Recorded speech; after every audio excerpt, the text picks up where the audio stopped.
Whoops daisy, take it off. Okay, so thank you, Tracy. Thanks for passing that over.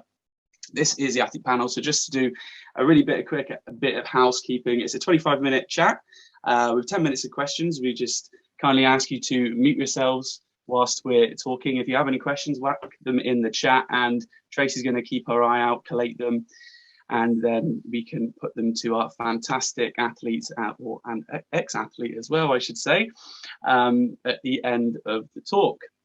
So really briefly, what this is going to function as is, as I've already said, an informal chat where we can quiz and speak to informally Anushka and Jenny about their experiences of taking part in elite level sport from a motivation, performance and well-being perspective.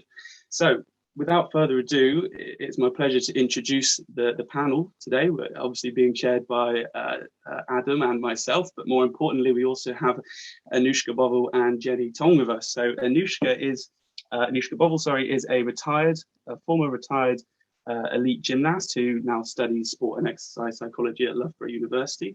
She also owns her own brand called Hustlers, which aims to empower athletes and help them speak out against physical, verbal, and mental abuse they may face in sport. We also have with us Jenny Tong, who is a current GB international weightlifter, record holder. This is a long list, I'm having to check it. British weightlifting coach, sorry. She also works as a clean sport research assistant at Sheffield Hallam University, as well as completing a part-time master's degree in law at York University. So a very busy bee by all means, I would imagine.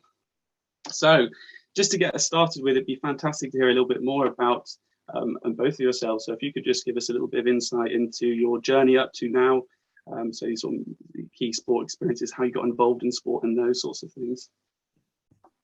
Yeah, I don't mind. Jenny, do you want to go first or do you want me to go first? Okay, cool. Yeah, so I first got involved in gymnastics when I was about 5 or 6 years old.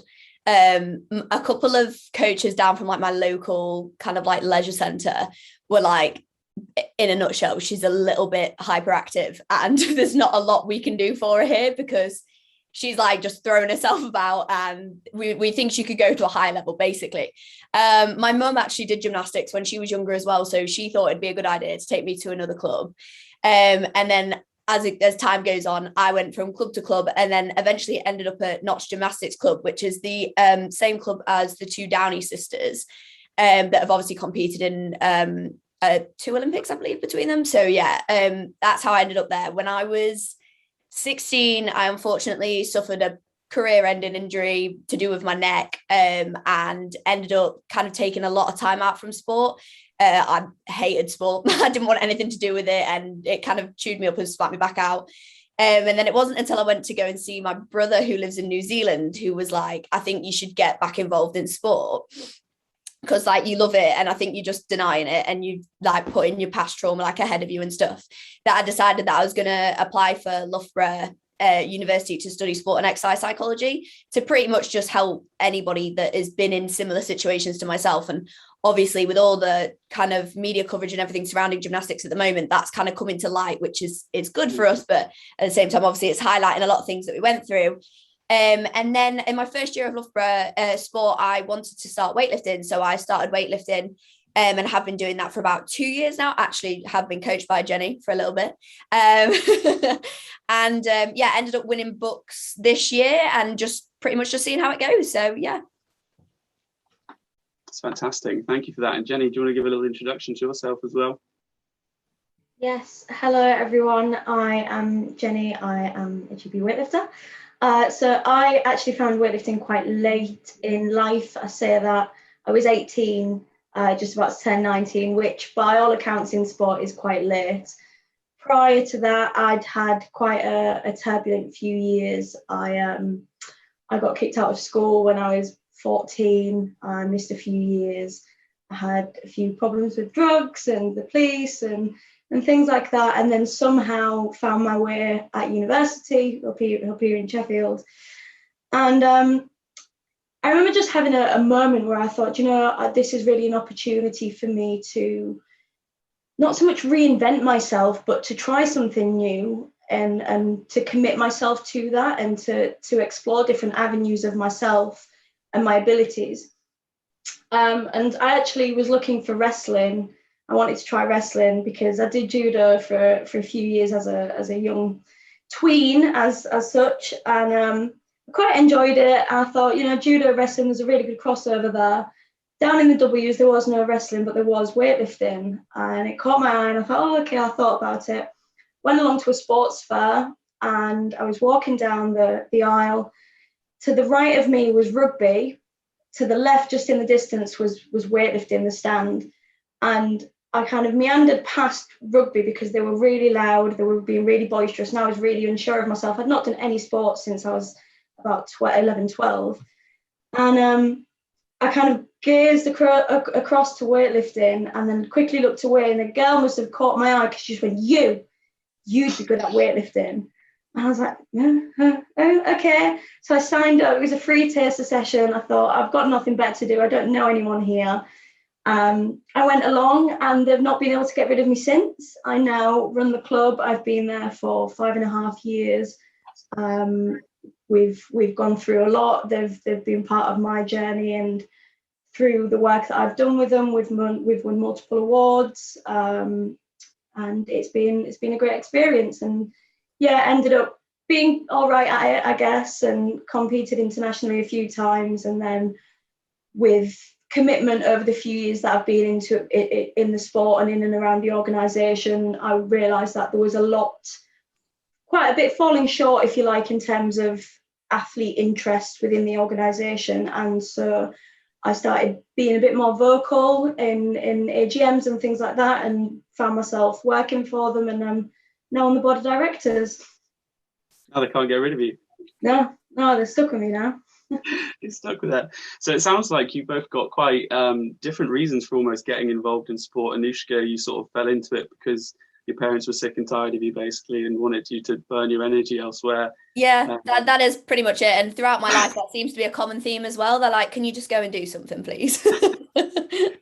And then Jenny, yours was almost like an outlet, by the sounds of it, through other things that were going on in your life at that time. Am I correct in sort of summarising that? Absolutely.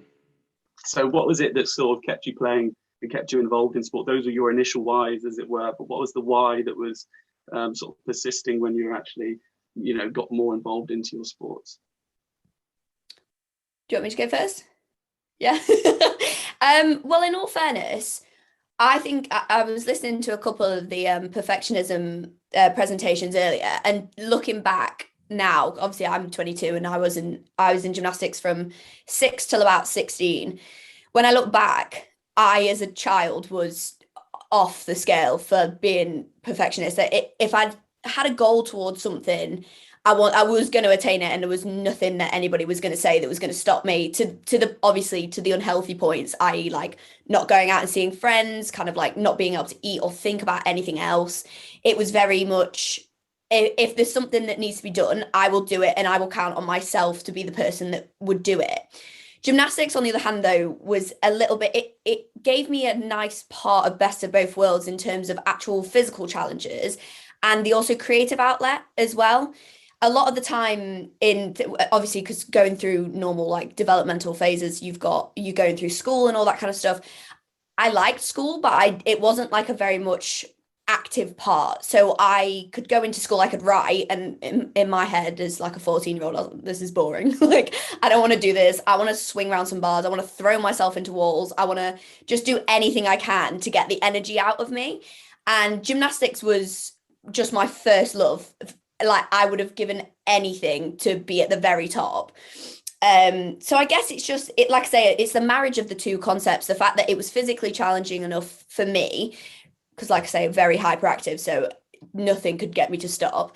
And then the creative outlet as well, to be able to kind of like express myself in my floor routines and my beam routines, and that just the feeling of kind of like swinging on the bars. And it's just something I can't put to any other thing I've done since in my life, apart from perhaps maybe something slightly creative when I ended up doing a little bit of dance choreography. That's the only thing I can kind of I liken it to. That's fascinating. Thank you for that. And Jenny, do you have any reflections about what your why is, or what sort of maintained your motivation to keep taking part in your sport? I think motivation is really difficult. I don't like to talk about motivation too much, and I tend to refer to it as discipline, because I'm not motivated 90% of the time, but I'm disciplined 100% of the time. And that's the difference for me, in that I'm disciplined doing the things that I'm doing, but also the sport itself, weightlifting, the practice doesn't define me as a person, because largely because I've had such a varied life before weightlifting, between weightlifting and after weightlifting. And so I don't allow it to be the one thing that dictates my day. And I say that, but that's been a kind of recent revelation to me, because prior to that, I'd found myself down the rabbit hole where I was understimulated by the other things that could come my way in life. And I was so focused on sport and my degree that I didn't have a life outside of it. And knowing that, and experiencing what that felt like, realizing that that could be the rest of my life, and that elite sport is a limited window of time in a person's life, and that if this is all I commit myself to now, come the time where my body can't lift these weights, I'm not going to have anything, I'm not going to be anyone.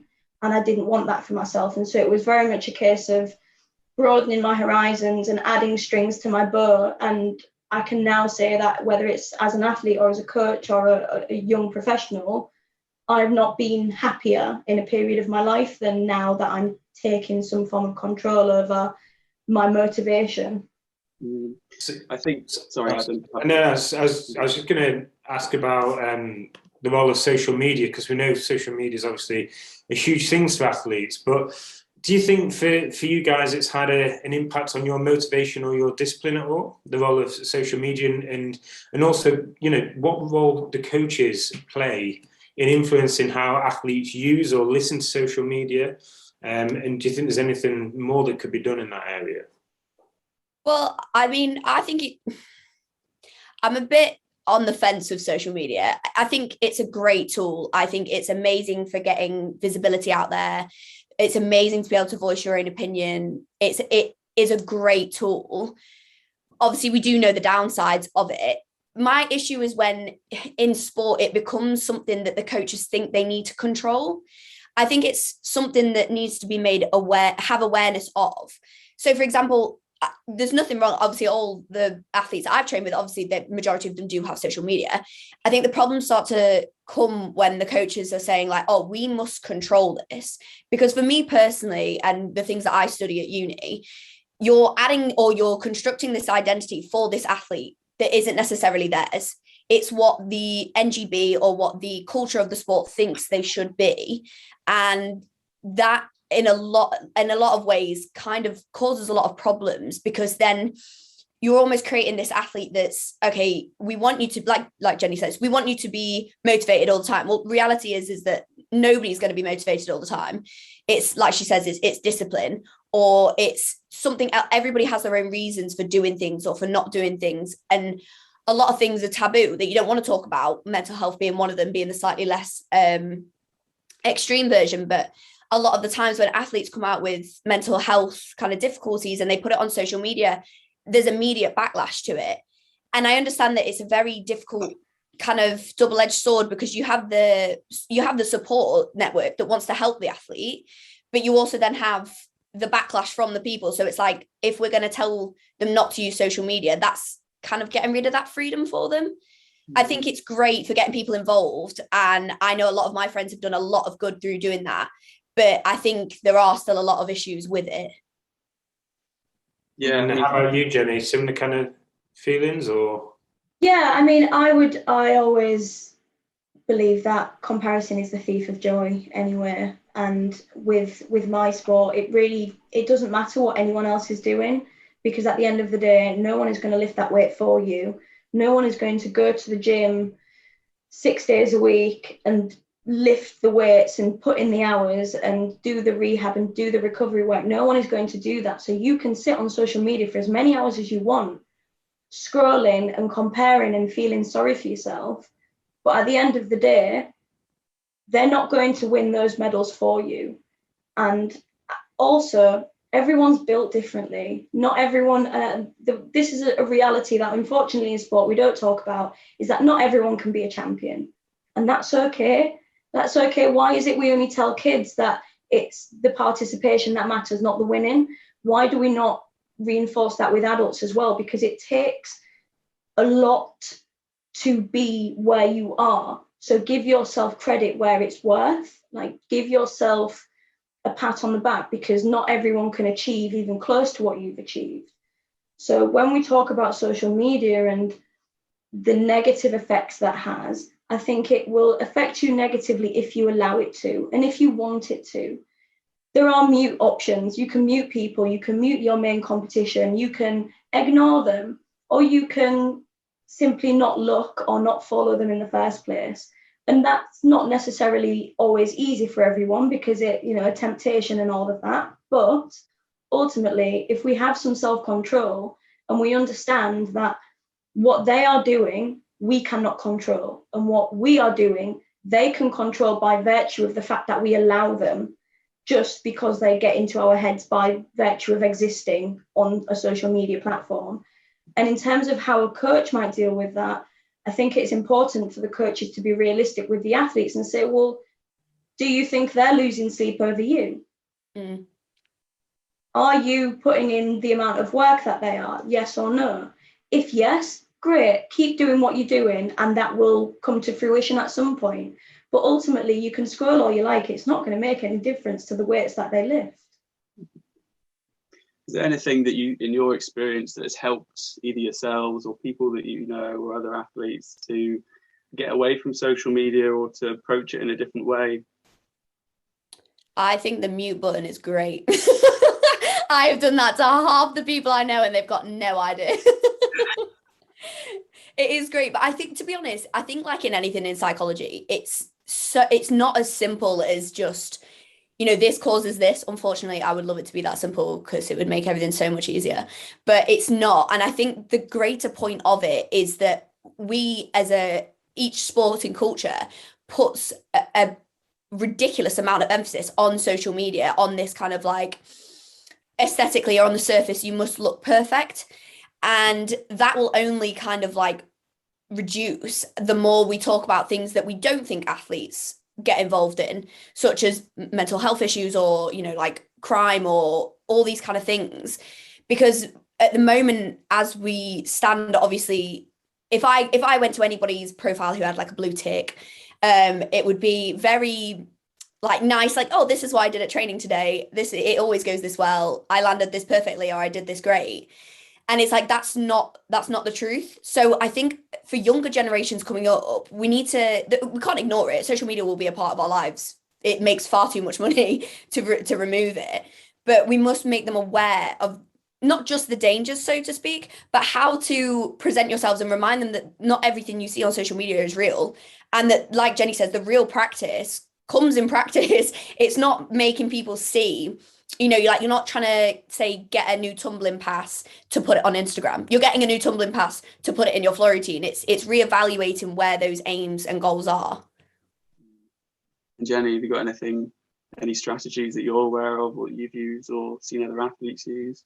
I think it depends. These things aren't always as straightforward as just saying I'm going to do X and it equaling Y. But for myself, I now use social media, especially things like Instagram, as a business platform.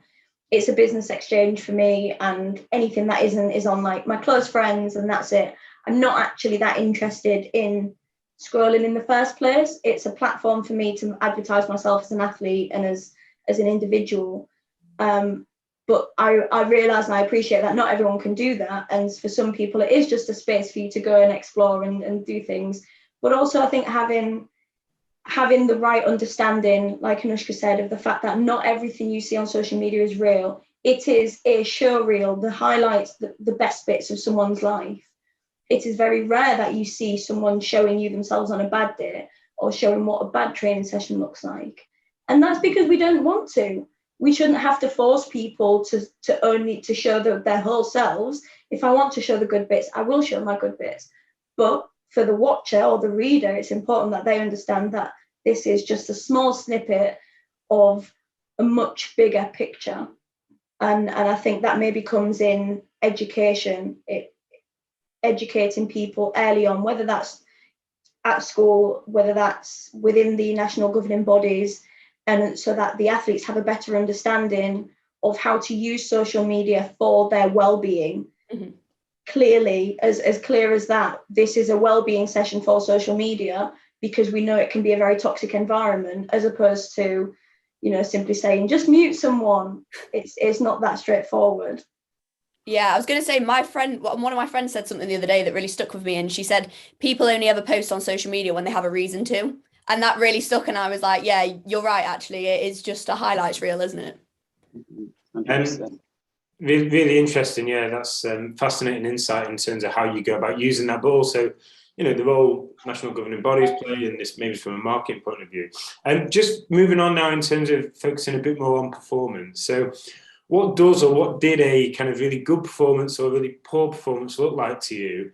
And was there any discrepancies between, you could come off thinking that you performed really well, or perhaps more likely you've come off thinking, actually, I performed really poorly, and then you speak to your coaches and there's actually quite a distinction between the two, and they might think, well, actually, you performed really well today, or you come off kind of buzzing, and actually they're thinking, well, yes, you might have won the event, but thinking about process and thinking about standards, maybe you didn't get to that point. So, give me an insight in terms of your experiences of that. I mean, I would say this is dependent on each individual sport, because luckily I've had the chance to kind of be in two different cultures within the sport. So in gymnastics, for example, especially at the very high level, you could think that you did the best job in the world and it would never be good enough for coaches. Or equally, you may get the one-off coach that is brilliant, and you may have kind of been bred through this very perfectionistic kind of like performance, like you have to do the best, and even if you do your best, it's still not good enough, because obviously in gymnastics we chase perfection, which is just unobtainable. It's never going to happen. Even for Simone Biles, it's never going to happen. So I have had experiences where I didn't think I did particularly well. Even if I did win, I'd say I would have fallen off the beam or something and been really harsh on myself. So in that case, it would depend on the coach having a good relationship with the athlete, because they would know what tendencies or what traits that each individual athlete would have. Because I know even in an elite sport, even in an elite gymnastics setting, the personalities vary massively between athlete to athlete. There would be about 10 girls on the squad, and all of them are completely different. So it's really important to remember that. Whereas when I went to weightlifting, I remember dropping, I can't remember what it was. I dropped a weight, didn't make it, failed it. And I had a bit of a paddy because I'm just a bit of a child. And my coach, I remember him saying, he was like, that's absolutely fine. You've improved on the last thing I said. Like, that's absolutely fine. And it hit me, and I was like, that's really weird. Like, I haven't experienced that before. So yeah, like I say, I think coaches play a massively important role in this aspect. You spend more time with your coach than you do your own parents in some respects. I know in gymnastics, I was training maybe up to 8-9 hours a day as a 15-year-old, not seeing my schoolmates, not seeing my parents. And it was an hour there and an hour back. So it's a long, long day. So they have to recognize what their athletes are like, and recognizing when they're tired. And if they've put a decent, maybe below what they're capable of, but a decent performance considering how they feel, then praise that. There needs to be kind of more praise in that way, because I'm pretty sure if you also know your athlete, then it's going to be a case of, I knew I could have done better, but they also know I could have done better, but it's not within the context that we're talking about. So it is really important to have that coach-athlete relationship that's really, really strong. Really interesting. Yeah. How about for you, Jenny? Similar or different kind of vibes? I find weightlifting it's very straightforward. You have 6 attempts, 2 lifts, 3 each. You either make it or you don't. And there's very little subjectivity around it, in that you might get called for an elbow lock, but that's about it. So if you end your competition with 2 out of 6, you can probably assume, doesn't matter if you've won, 2 out of 6, you probably should have done much better than that. 3 out of 6, okay, you're getting there, but that is still a pretty poor performance. 4 out of 6, that's fine. 5 out of 6, brilliant. 6 out of 6, excellent. Whether you win or not everyone's always going to go into a competition with sprinting or gymnastics where actually anything could go. Generally, you have a rough idea of how it's going to play out because you know who the strongest is, you know who the weakest is. Some people might miss in between, but things are more or less already set out. You can have a great day and do 4 for 6. You can hit PBs, you can, be technically really sound, and you can not win. But that is still a win. You still have to identify that as being a positive. And this is what I meant when I going back to the participation element, is there can only be 3 winners. But every time you make an improvement, whether that's physically in terms of your strength or technically in terms of your execution, that is a win. That is a personal win that will eventually, compound into a medal. And so that's part of the process. And I've had competitions where I went 6 for 6, kind of, hit PBs, broke British records on terrible sleep, terrible nutrition. I remember I went to Korea and back in 4 days. On the 6th day, but I had the 5th day back, and on the 6th day, I did a competition and I broke a British record. Would I recommend that to anyone? No. Would I try and do that again because it was a great pre-competition routine? Absolutely not. But it was still a good day, even though there were really bad circumstances around it. And so understanding what those micro wins are, like for me, that was a really big moment because I was so set in my pre-competition routine the week before a competition that if anything changed that, it would knock me mentally, and I'd go into the competition feeling unprepared and feeling like I wasn't in control. But because I really wasn't in control that week, I wasn't that bothered about the competition. I was just willing to let it happen, enjoy the competition, actually enjoy taking my foot off the gas for once in a while. And it turned out to be a great competition. So I guess my point is that what a good performance looks like can and will vary. And for an athlete, it is important to understand themselves on the day and in the run up to that and make those informed decisions about how they're going to approach it mentally. I can't always approach competitions with in 6th gear. I can't do it. Sometimes I just need to mellow out and enjoy being present and enjoy being there because the run up to it has been slightly different. So a win can be a medal, but a win can also be a small micro victory that is part of that process in being the best athlete you can be. Max, so go on, if you got a question, Max. This is absolutely fantastic. I mean, I don't know about you, Adam. I'm absolutely loving this.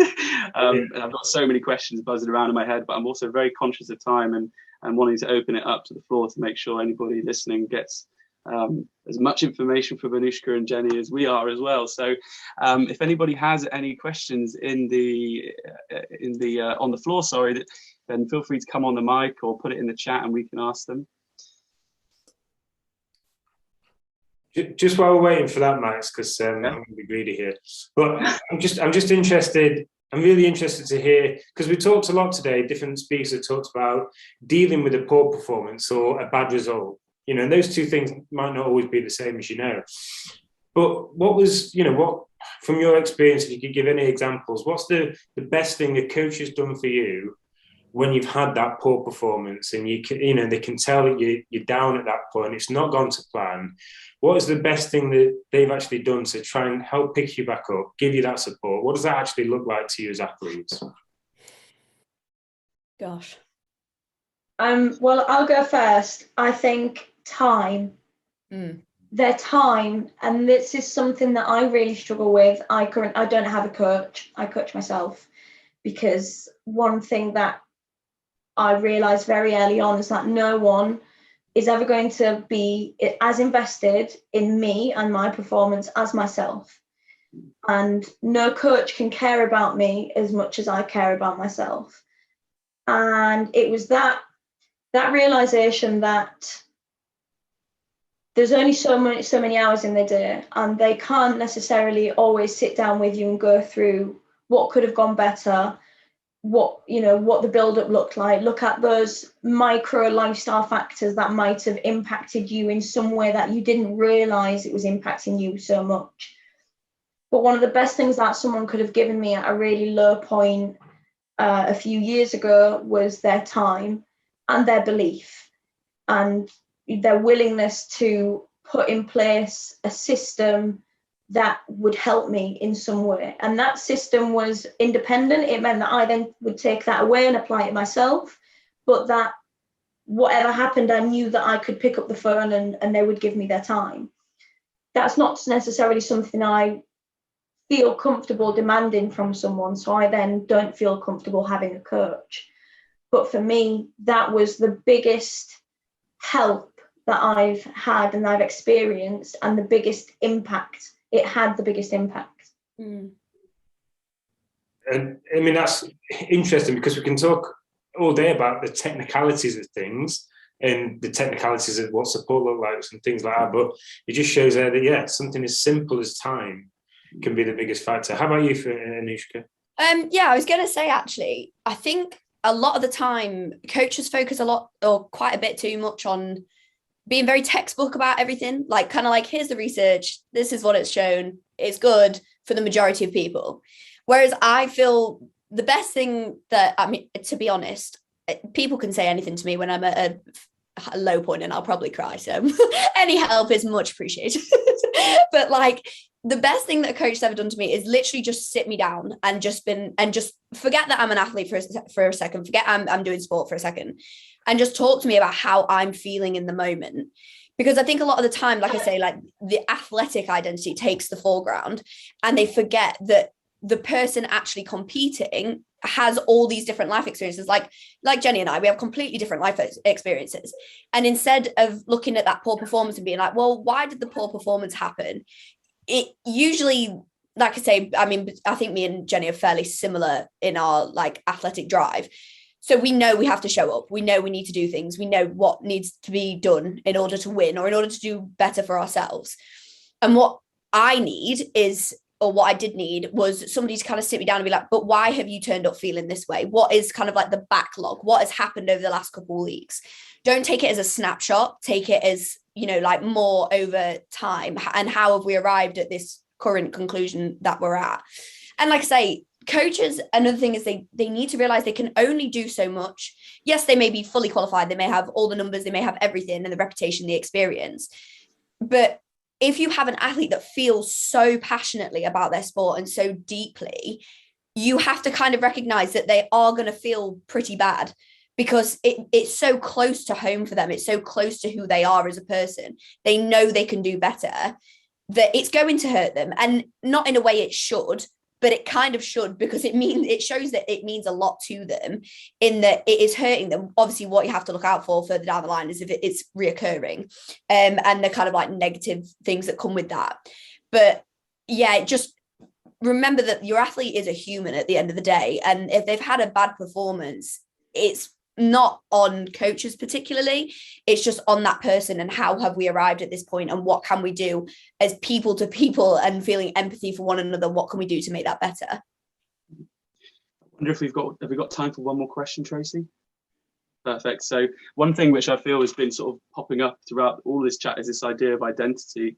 Both of you spoke about it, I think, at the start, and it's popped up just now again. And I was wondering, what's your experience of athletic identity and the impact it has on well-being, and sort of straddling that fine line, I suppose, between having a strong athletic identity, which is motivating, but not so strong that when, the shit hits the pan, everything falls apart. So what's your sort of experience of that? And can you talk about that from a well-being perspective?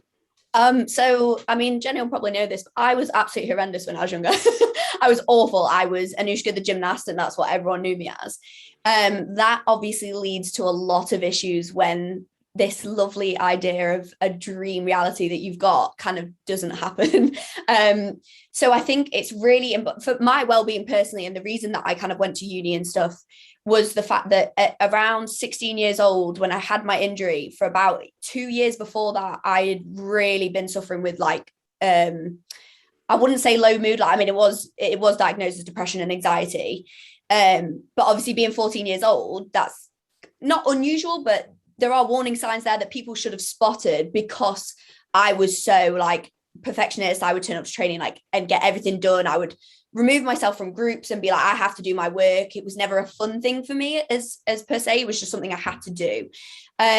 So I truly wish somebody had taken me aside when I was, because I also think it's a personality trait. I don't put it all on coaches and all on the culture, but I personally wish somebody had taken me away or out of the environment I was in, even for an hour, and said, you know, like reminded me, like, yes, you are a gymnast, but sport and elite sport is such a narrow kind of like life experience. It can provide amazing things. It can provide sponsorships, money, you know, traveling, all these amazing things that you wouldn't get to experience before.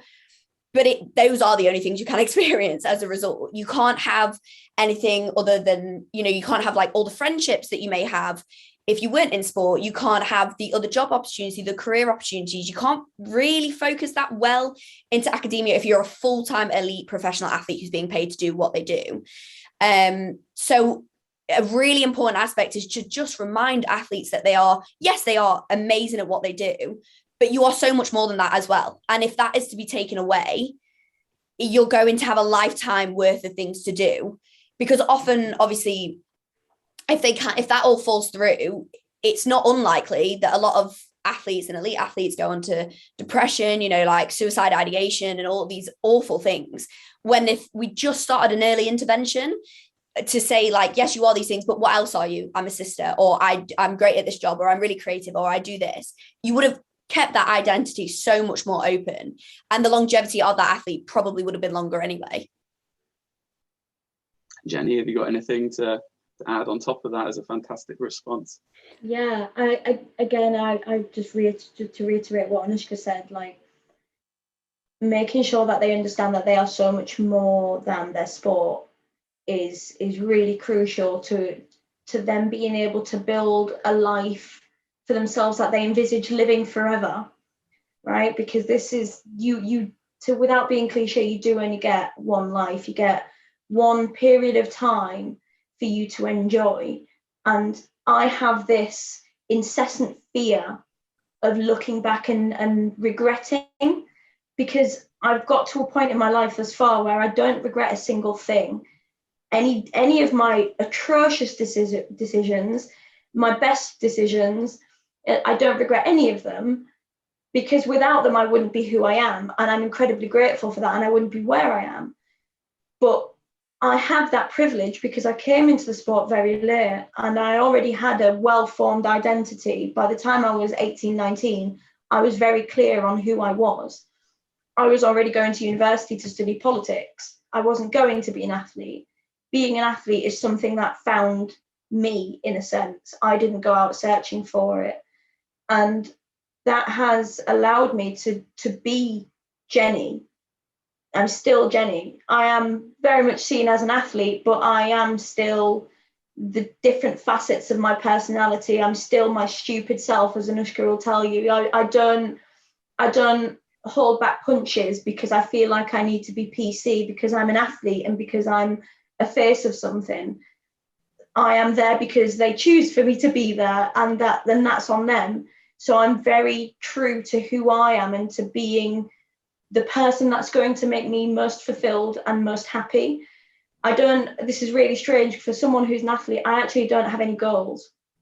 I don't set myself goals because I see what setting yourself a goal and then not achieving it does to people. It breaks them. It makes them I once could have done this, and I once could, and instead of just saying, you know, once upon a time I did all these amazing things, point blank period, end of. And ultimately for me now, it is a case of my identity isn't solidified in sport or in weightlifting. Sport and weightlifting are a part of my journey, and it's a journey that I'm loving. It's a great period of my life, and so why not celebrate it for all the positives rather than trying to allow it to dictate my whole existence? Because ultimately, when all is said and done, no one's going to be asking how many kilos did she put over her head.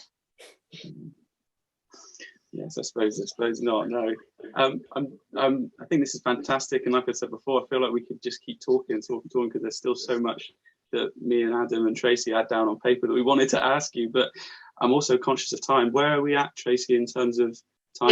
Yeah, unfortunately, that is time up. But I could have listened to you for hours actually, and I did have. I just messaged Bella to say that I had a little happy tear, and I was very proud, even though I don't know you. So. So no, thank you so much for that insight and being such amazing role models, and thank you for giving your time up. So amazing characters. So I'm going to hand over now to Adam, who's going to introduce our keynote speaker for the afternoon for our last session. And yeah, just thanks again to you guys. Thank you. Yeah, thank you very much. That was fascinating, really interesting insight into experiences of elite athletes, but as people, obviously. Okay, so our next and our last keynote speaker, last but not least, is Kim Blewett. So Kim is a chartered sport and exercise psychologist, and she's working full-time as the lead psychologist at West Bromwich Albion Football Club. So today her talk is going to be looking at psychological safety, well-being and winning. And I know in Philip's talk earlier on, we talked about kind of similar issues around well-being, but also focusing on performance as well. So I'm going to hand you over to Kim now. So hopefully you can share your slides, Kim. I will give you a